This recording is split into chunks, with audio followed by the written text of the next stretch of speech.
এবার ছেলেকে নিয়ে পিকনিকে গেলেন নায়িকা অপু বিশ্বাস। সারাদিন ঘোরাঘুরির পর রাতে সবাই একসাথে মদ খাওয়ার আয়োজন করেন। এক পর্যায়ে সবাই ড্রিঙ্কস করেন, বাদ যায়নি ছেলেও।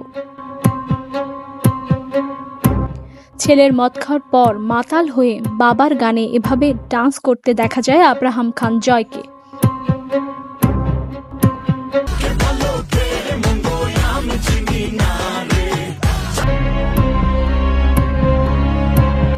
এভাবেই সবাই এক তালে নাচতে থাকেন, সবাই আর আনন্দ করতে থাকেন।